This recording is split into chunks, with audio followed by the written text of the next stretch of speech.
Last episode में हमने देखा था कि जिनो के अंदर किसी को देख के मिस सेलर काफी ज्यादा डर जाती है और वो कहती है कि उसके पावर की कोई लिमिट ही नहीं है। आगे हमें हंटर एसोसिएशन को दिखाते हैं जहाँ मिस्टर को काफी ज्यादा दुखी होते हैं। वो कहते हैं मुझे तो यकीन ही नहीं हो रहा, हमने बिंगू जैसे हंटर को खो दिया। वैसे वो रिटायर था तो मुझे उसे हंटर नहीं कहना चाहिए। उसकी डेथ को महान बलिदान कहना भी काफी ज्यादा दुखद है। मैं जानता हूँ कि इससे भी बड़े चैलेंजेस आने वाले हैं, हमें इससे भी ज्यादा डेथ और डैमेज देखने को मिल सकता है। तो अभी मिस्टर गो को एक फोन आता है। उन्हें ये इन्फॉर्म किया जाता है कि एक बी रैंक का गेट हाईवे के बीच में अपेयर हुआ है। ये सुन के मिस्टर गो मन में कहते हैं रेगुलर स्ट्राइक स्क्वाड एक बी रैंक के गेट को नहीं संभाल पाएंगी। मिस्टर गो इन्फॉर्मर को कहते हैं मैं मेजर गिल्ड से बात करके तुम्हें कॉल करूंगा। लेकिन तभी मिस्टर गो को कुछ याद आ जाता है। वो कहते हैं रुको, संग जिनो ने भी तो उधर ही पड़ोस में अपना एक नया गिल्ड का ऑफिस बनाया है ना। आगे हम जिनो को देखते हैं जो कि ट्रैफिक में फंस चुका था। वो मन में कहता है मुझे पक्का यकीन है कि उस उम्र ने कुछ न कुछ आखिर उसने देखा क्या उसने मेरे सिस्टम की कोई हल्की सी झलक देख ली? आखिर वो किस बात से इतना डर रही थी?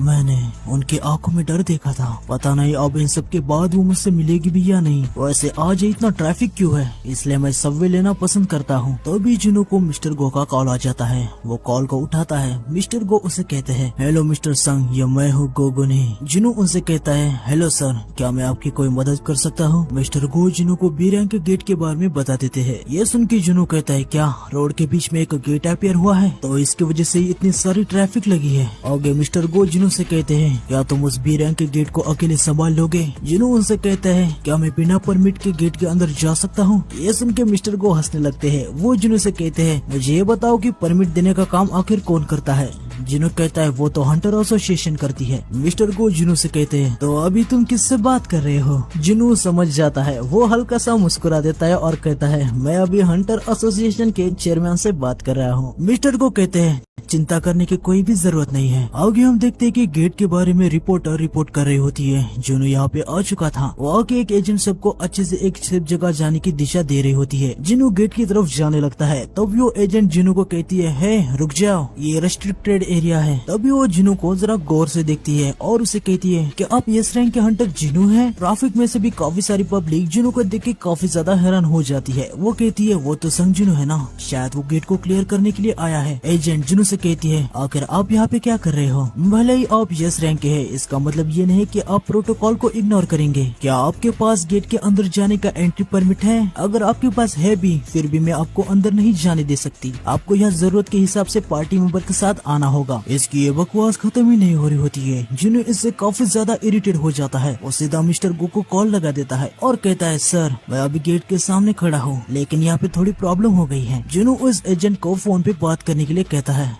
वो एजेंट कहती है क्या आप ये मुझे दे रहे हैं? फोन की दूसरी तरफ कौन है? जिनो कहता है कोई ऐसा जिसके साथ तुम बहस नहीं कर सकती। मिस्टर गो उस एजेंट को सब कुछ समझा देते हैं और जिनो गेट की तरफ अंदर चला जाता है। वो एजेंट काफी ज्यादा चिढ़ जाती है। वो मन में कहती है मैं आशा करती हूँ कि उसकी गेट के अंदर ही बैंड बज जाए। तभी अचानक से गेट रेड गेट में बदल जाता है। ये देख के वो एजेंट काफी ज्यादा हैरान हो जाती है। वो कहती है क्या एक रेड गेट? फिर वो मन में कहती है क्या ये इसलिए हुआ क्योंकि मैं चाहती थी कि उसे चोट पहुँचे? गेट के अंदर जिनो कहता है मुझे लगता है मैं किसी रेड गेट के अंदर आ गया। बाहर जाने का इंटरेस्ट बंद हो चुका है। मुझे अपने आप को और थोड़ा आगे बढ़ाना होगा। इसी बात से जिनो को अपनी माँ के साथ का कन्वर्सेशन याद आ जाता है। उसकी माँ ने उसे कहा था जिनो मैं बस वो करना चाहती हूँ जिससे तुम खुश रहो। तुम पहले ही अवेक हो चुके हो तो तुम्हें रोकने की कोशिश करने का कोई भी मतलब नहीं। इसके अलावा एक एस रैंक होने के नाते तुम्हारी ये ड्यूटी है कि तुम जितना हो सके उतना लोगों को बचाओ, जैसे तुम्हारे पापा ने किया था। हंटर बनने से पहले वो बस एक फायर फाइटर थे, फिर भी मैंने जब उनको लोगों को आग से बचाते हुए देखा तभी मैं उनके प्यार में गिर गई और आखिर में उनके साथ शादी कर ली। तुम्हारे अंदर उन्हीं का खून है, इसलिए मैं कुछ भी नहीं कर सकती। फिर भी मैं ये कहना चाहती हूँ कि अपने आप को ज्यादा पुश मत करना। प्रेजेंट में हम देखते हैं कि जिनो इस बात से काफी ज्यादा खुश था।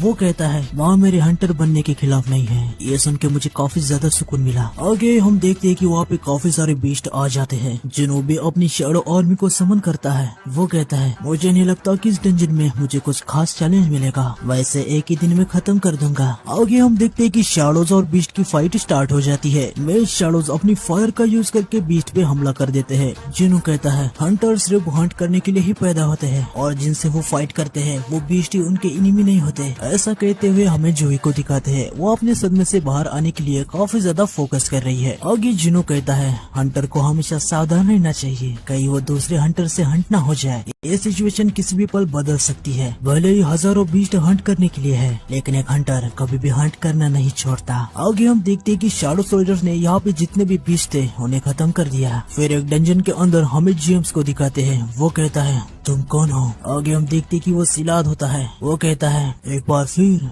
जिससे मैं ढूंढ रहा हूँ वो यहाँ पे नहीं है। फ्रैगमेंट ऑफ लाइट, तुम काफी ज्यादा मायावी हो। तभी सिलाद को उसके पीछे से एक आवाज आती है। हम देखते हैं कि यहाँ पे योगमुंड आ जाता है। ये एक डिमोनिक स्पेक्ट्रस का किंग है और ट्रांसफिगरेशन का मोनार्क है। सिलाद योगमुंड से कहता है तुम यहाँ पे क्या कर रहे हो? योगमुंड से कहता है मैं तुम्हें यहाँ ईस्ट के लैंड के बारे में बताने आया हूँ। सिलाद उसे कहता है क्या तुम उस ईस्ट के छोटे से आइलैंड के बारे में बात करने आ रहे हो क्या शैडो मोनार्क रहता है? मुझे यकीन है कि तुम उस एरिया की चार्ज है ना? योगमुंड कहता है मुझे ऐसा लगता है वहाँ से थोड़ी दूर साउथ की ओर रूलर्स लेजिया को मुक्त करने की कोशिश कर रहे हैं। लेजिया भी एक मोनार्क है जिसे रूलर्स ने बंदी बना के रखा है। इसके बारे में हमें कहानी में आगे पता चल जाएगा। आगे योगमुंड कहता है मैं लेजिया के एरिया के पास जाने की कोशिश कर रहा हूँ। सिलाद उसे पूछता है तो तुमने शैडो मोनार्क के बारे में क्या सोचा है? योगमुंड से कहता है जब तक आर्किटेक्ट हमारे एग्रीमेंट के साथ है तब तक कोई भी प्रॉब्लम की बात नहीं है। और हाँ, मेरे पास तुम्हारे लिए भी एक इंटरेस्टिंग न्यूज है। हमें पता चल चुका है कि ग्रेटेस्ट लाइट ऑफ फ्रेगमेंट कहाँ पर है। ये सुन के सिलाद काफी ज्यादा खुश हो जाता है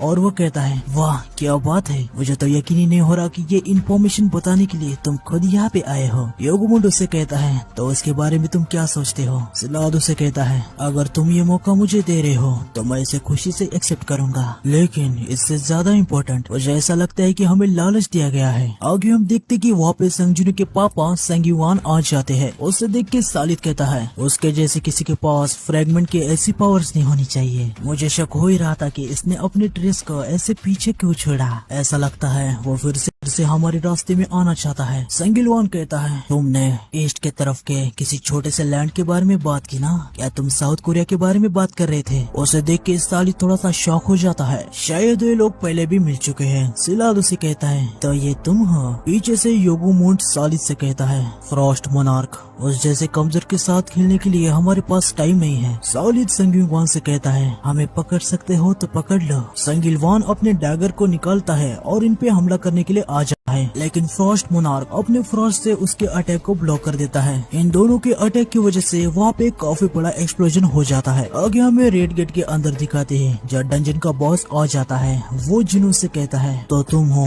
जो मेरे देशवासियों को दिक्कत दे रहे हो। पहले तो मैं तुम्हारी तारीफ करना चाहूंगा। मैं इम्प्रेस हो गया कि तुम्हारे जैसा कोई यहाँ तक आ पाया और तुम हमारी भाषा भी बोल सकते हो।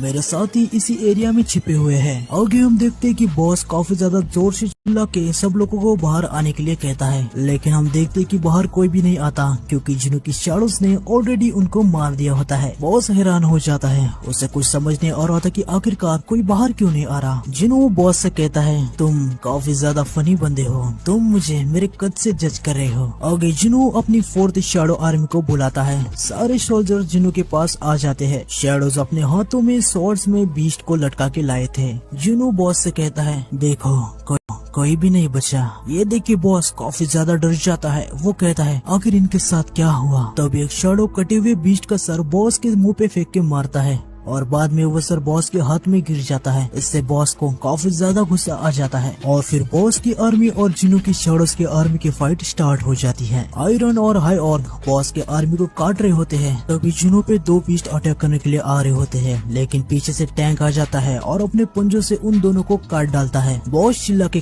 कहता है तुम बेवकूफ हो, अब बस बहुत हो गया। तभी इग्रिस और बेरू बॉस पे अटैक करने के लिए आ जाते हैं। इग्रिस बॉस के पैर को काट डालता है तो बेरू बॉस के हाथ को काट डालता है। बॉस नीचे गिर जाता है। तभी टस्क हिम ऑफ जायंट का यूज करके बॉस जितना बड़ा हो जाता है। आगे वो ग्रेविटी एक्सेलरेशन का यूज करके बॉस को जमीन पे पटक देता है। जिनू बॉस के सामने आ जाता है। बॉस की हालत काफी ज्यादा खराब हो जाती है। जिनू बॉस से कहता है चलो अब मेरे सवाल का जवाब दो। अगर तुम कोऑपरेट करोगे तो मैं ये तुम्हारे लिए जरा कम पेनफुल बनाऊंगा। लेकिन कुछ बात बन नहीं पाती और आगे हम देखते हैं कि जिनू ने बॉस को खत्म कर दिया है। जिनू कहता है आखिर मैं उसके बारे में कुछ भी जान नहीं पाया, इस बार भी सिस्टम बीच में आ गया। कोई बात नहीं, मुझे लगता है कि समय आने पर मुझे इसके बारे में सब कुछ पता चल ही जाएगा। आगे जिनू अपनी इन्वेंटरी से एक की निकालता है जो उसे कर्स रैंडम टूल से मिली थी। आगे हमें थोड़ा सा फ्लैशबैक में दिखाते हैं। जब जिनू 100 लेवल पर पहुंच चुका था तो अब वो इस की के बारे बारे में जान सकता है। फिर हमें इस की के बारे में थोड़ी